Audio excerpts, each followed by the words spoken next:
Сәлем баршаға, біз бүгін сыр жасаудың құпия рецептімен сіздермен бөліспекшімін. Бізге керегі 1 литр сүт, 20% қаймақ, 3 жұмыртқа. Сүтімізді отқа қоямыз, ыдысымыз қалың болу керек, өйткені сүт күйіп кетуі мүмкін. Сүттің үстіне біз шай қасық ас тұзын қосып араластырамыз. Сүтіміз ысиын дегенше біз қаймағымызды салып, 200 грамм 3 жұмыртқаны салып араластырамыз.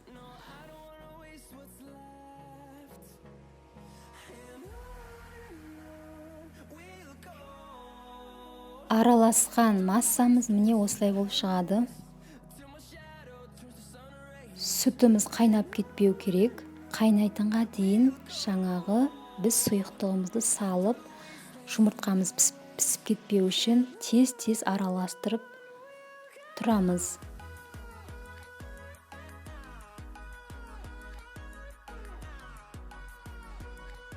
Міндетті түрде араластырып тұруымыз керек, өйткені жұмыртқамыз пісіп, астына жабысып қалуы мүмкін.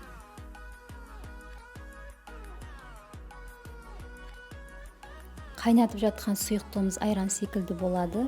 Сонда да біз араластыруды жалғастырамыз. 3-4 минут араласқан соң сары су шыға бастайды.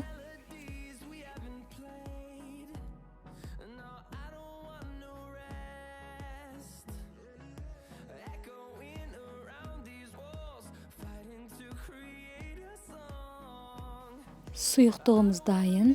Біз оны ыдысқа саламыз. Мен мынадай ыдыс алдым. Қолайлы. Үстіне сүзіп алу үшін марлы немесе осындай өткізетін құралдар болса пайдалануға болады.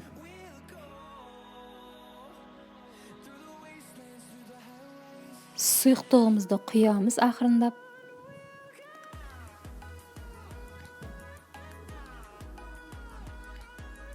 Сосын біз сүзіп алып, суын төгіп тастаймыз.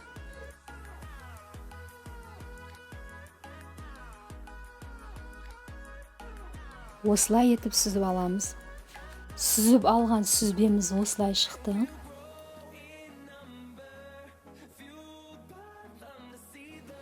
Ыдысымызға саламыз. Үстін басып тегістеп аламыз. Өте керемет шықты. Дүкеннің сүтінен, қаймағынан жасалынған сүзбеміз. Біз сүзбемізді ыдысымызға салдық. Енді үстіне ауыр груз қойып, басып қоямыз.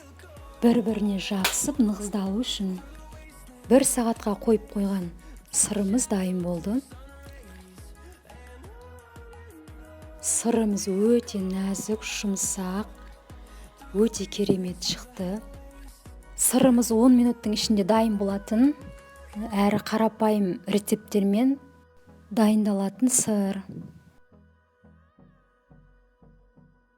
Бұл сырды үйде істеуге қолайлы.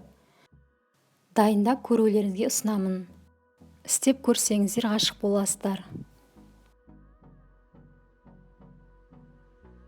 Менің каналымды жібермей көріп отырыңыздар, керемет рецепттермен сіздермен бөлісетін боламын.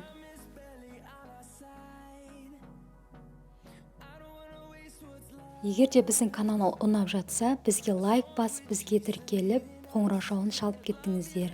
Айтпақшы, жора жолдастарыңызға бөлісуді ұмытпаңыздар. Ас болсын.